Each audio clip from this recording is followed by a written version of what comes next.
मुंबईत भाजपचाच महापौर होणार हे जवळपास निश्चित झालं। दबावाला बळी पडायचं नाही अशी सूचना केंद्रीय नेतृत्वाकडून भाजपच्या नेत्यांना करण्यात आल्याचं कळतंय। तर 30 तारखेला भाजपचा महापौर विराजमान होणार अशी माहिती आहे। तडजोड करण्यासंदर्भामध्ये काही विषयच नाही आणि त्यामुळे भारतीय जनता पार्टी शिवसेना महायुतीचे 118 नगरसेवक निवडून आले असल्यामुळे महायुतीचाच महापौर हा मुंबईच्या महानगरपालिकेमध्ये विराजमान होणार आहे। मुंबई भाजपचे अध्यक्ष महायुतीचाच महापौर होईल असं सांगत असले तरी त्यातील बिटवीन द लाईन फार महत्त्वाची आहे। तडजोड करण्याचा विषयच नाही असं अमित साटम दिल्लीतून म्हणाले।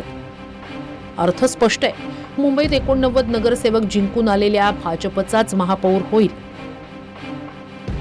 30 जानेवारीला मुंबईत भाजपचाच महापौर बसेल हे निश्चित झाल्याची सूत्रांची माहिती आहे। मुंबईतील भाजपचे प्रमुख नेते दिल्लीत आहेत। दिल्लीत बैठकांचं सत्रही झालं। सूत्रांकडून मिळालेल्या माहितीनुसार केंद्रीय नेतृत्वाकडून स्पष्ट शब्दात सांगण्यात आलंय की यावेळी महापौर पदाबाबत कोणतीही तडजोड केली जाणार नाही। मुंबईत महापौर पदासाठी भाजपनं दीर्घकाळ प्रतीक्षा केली हे मित्रपक्षांना समजावून सांगा असा संदेश केंद्रीय नेतृत्वानं दिलाय। शिंदेंच्या शिवसेनेकडून 2.5 वर्ष महापौर पदाची मागणी असल्याचं कळतंय। 23 जानेवारीपासून शिवसेना प्रमुखांच्या जन्मशताब्दी वर्षाला सुरुवात होतीये, त्यामुळे शिंदेंच्या शिवसेनेचा महापौर व्हावा असं शिंदेंचे नेते सांगतायत। मात्र भाजपच्या दिल्लीतील नेतृत्वानं शिंदेंच्या शिवसेनेच्या दबाव तंत्राला बळी पडणार नसल्याचा स्पष्ट संदेश दिला आहे।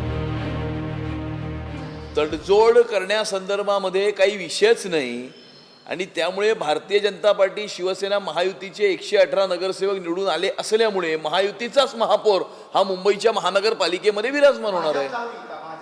भाजपचा होईल किंवा शिवसेनेचा होईल हे महत्त्वाचं नाही। मुंबई महानगरपालिकेला भ्रष्टाचार विरहित प्रशासन देणं महत्त्वाचं आहे। मुंबई शहराचा विकास घडवणं महत्त्वाचं आहे। ज्यावेळेला मुंबई शहराचा विकास होतोय त्यावेळेला मुंबई शहराची सुरक्षितता अबाधित ठेवणं हे महत्त्वाचं आहे। त्यामुळे कुठल्या एका पक्षाला महापौर पद मिळणं इतकी छोटी ही निवडणूक नव्हती। ही मुंबईच्या भविष्याच्या पिढ्यांचं रक्षण करणारी निवडणूक होती। भारतीय जनता पार्टीचा महापौर होणार का महायुतीचा होणार हे देवेंद्रजी ठरवतील, परंतु तिसऱ्याने ह्याला आशा लावून बसण्यामध्ये काही अर्थ नाही। म्हणजे संख्याबळ तर बघायला पाहिजे ना। त्यामुळे म्हणजे लॉजिकली भारतीय जनता पार्टीचा होईल, कारण संख्या भारतीय जनता पार्टीची जास्त आहे। पण आमचं केंद्रीय नेतृत्व आणि देवेंद्रजी जे ठरवतील ते होतील, पण महायुतीचाच होईल। तो दुसऱ्याचा कसा होईल? ठाणे महापालिका असू द्या, मुंबई महापालिका असू द्या, प्रत्येक ठिकाणी महायुतीच्या माध्यमातून आम्ही लढलोय आणि शेवटी हा निर्णय घेण्याचे अधिकार सर्वस्वी आमच्या पक्षाचे प्रमुख म्हणून एकनाथ शिंदे साहेबांना आहे। ते देवेंद्र फडणवीस साहेब 22 तारखेला दावोसच्या दौऱ्यावरून परत आल्यानंतर त्यांच्याशी चर्चा करतील आणि निर्णय घेतील। की मी असं म्हणालो की मुंबईचा महापौर कोणी दिल्लीतून ठरवलं जाईल हे आतापर्यंत इतिहासात घडलं नव्हतं। म्हणजे दिल्लीचा मुंबईचा महापौर ठरवण्यासाठी शिंदे गटाच्या नेत्यांना किंवा पुढाऱ्यांना जाऊन अमित शहांच्या पायाशी बसावं लागतं। हे मी वारंवार सांगतोय। महापौर मुंबईचा आहे, महाराष्ट्राचा आहे आणि शिंदे आणि त्यांच्या लोकांना दिल्लीत चक्रा माराव्या लागत आहेत। हाच महाराष्ट्राचा अपमान। मुख्यमंत्री देवेंद्र फडणवीस सध्या दाओसमध्ये आहेत। आर्थिक गुंतवणूक परिषदेतून 24 तारखेला मुंबईत येण्याची शक्यता आहे। त्याआधी भाजपचे मुंबईतील नेते दिल्लीत पोहोचलेत आणि आता शिंदेंच्या शिवसेनेकडून राहुल शेवाळेंसोबत दिल्लीतच बैठक होणार आहे। महापौर पदावर शिंदेंच्या शिवसेनेचाही दावा आहे। मात्र महापौर पद न मिळाल्यास सर्वात वजनदार स्टँडिंग कमिटी अर्थात स्थायी समिती मिळावी यासाठी शिंदेंच्या शिवसेनेचे प्रयत्न आहेत। पण स्टँडिंग कमिटी सुद्धा भाजप शिंदेंच्या शिवसेनेला देणार का हे पाहणं महत्त्वाचं असेल। अर्थात वाटाघाटीवरून तूर्तास अमित साटम उघडपणे बोलण्यास तयार नाही। जे जागा वाटप झालं ते योग्यच होतं। त्याचं कारण असं आहे की जो निकाल लागला त्या निकालामध्ये हाफवे मार्क हा 114 होता आणि 114 पेक्षा 4 जागा जास्त, म्हणजे 4 जास्त आल्या आमच्या हाफवे मार्क पेक्षा।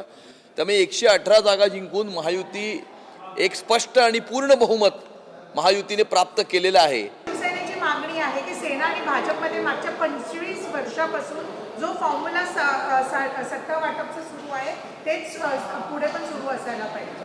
अशी कोणतीही मागणी किंवा अशी कोणतीही चर्चा झालेली नाही। एकनाथ शिंदे और उनके 40 लोग जो अपने आप को हम शिवसेना है असली, उनको दिल्ली में जाना पड़ रहा है झुक कर। ये शिवसेना है क्या? बाला साहब ठाकरे अगर होते तो उनको एक कान के नीचे लगाकर बाहर निकाल देते। ये लाचार लोग हैं, ये लाचार लोग हैं। उनको स्वाभिमान नहीं है, उनको अभिमान नहीं है, उनको अस्मिता नहीं है।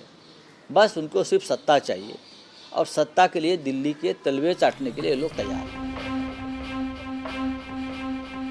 निवडणुकीआधी भाजपनं मुंबईत महायुतीचा 150+ नारा दिला होता. मुंबईत भाजपनं 137 जागा लढल्या आणि 89 नगरसेवक जिंकले. भाजपचा 65% स्ट्राईक रेट आहे. तर शिंदेंच्या शिवसेनेनं 90 जागांवर उमेदवार दिले, त्यापैकी 29 नगरसेवक निवडून आले. शिंदेंचा स्ट्राईक रेट आहे 32%. यावरूनच केंद्रीय नेतृत्वाकडे मुंबईतील नेत्यांनी नाराजी व्यक्त केल्याची माहिती सूत्रांची आहे. शिंदेंच्या शिवसेनेमुळे मुंबईत नुकसान झाल्याचं भाजपचं मत आहे. शिंदेंनी जास्त जागा लढल्यानंच युतीच्या स्ट्राईक रेटवर परिणाम झाल्याचं भाजप नेत्यांनी केंद्रीय नेतृत्वाकडे सांगितलं. भाजपनं जास्त जागा लढल्या असत्या तर 100हून जास्त जागा जिंकल्या असत्या असं मत भाजप नेत्यांनी मांडलं. शिंदेंच्या शिवसेनेच्या हॉटेल पॉलिटिक्सवरही वरिष्ठ नेत्यांनी नाराजी व्यक्त केली. निकाल लागताच शिंदेंच्या शिवसेनेनं दुसऱ्याच दिवशी सर्व 29 नगरसेवकांना वांद्र्यातील हॉटेलमध्ये ठेवलं. 3 दिवस 72 तासांहून अधिक काळ नगरसेवक हॉटेलमध्येच होते. अखेर चौफेर टीका सुरू झाल्यानंतर या नगरसेवकांना आपापल्या घरी सोडण्यात आलं. इकडे पंतप्रधान नरेंद्र मोदी यांनी मुंबईसह महाराष्ट्रात भाजपला मिळालेल्या घवघवीत यशाचं कौतुक केलंय. हाल में जो मेयर और पार्षदों के चुनाव परिणाम सामने आए अभूतपूर्व है. बीजेपी महाराष्ट्र के स्थानीय निकायों में नंबर 1 पार्टी बनी है. कुल 29 में से 25 बड़े शहरों की जनता ने बीजेपी एनडीए को चुना है. कुल जितने पार्षद जीते हैं उनमें से 50% बीजेपी के हैं. 2017 मध्येही भाजपला महापौर बसवण्याची संधी होती, पण त्यावेळी शिवसेनेत फूट पडलेली नव्हती आणि महाराष्ट्रात युतीच्या सरकारसाठी शिवसेनेचा पाठिंबा महत्त्वाचा होता. त्यामुळे फडणवीसांनी ठाकरेंना महापौर करण्याची संधी दिली. मात्र आता परिस्थिती वेगळी आहे. भाजपचेच स्वतःचे 132 आमदार आहेत. याशिवाय 5 इतर असे एकूण 137 आमदार भाजपचेच आहेत. शिवाय अजित पवारांची राष्ट्रवादीही महायुतीत आहे. म्हणजेच राज्यातल्या सत्तेला कुठलाही धक्का लागत नाही.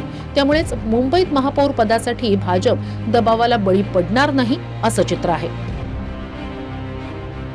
गिरीश गायकवाडसह bureau report TV9 Marathi, Mumbai.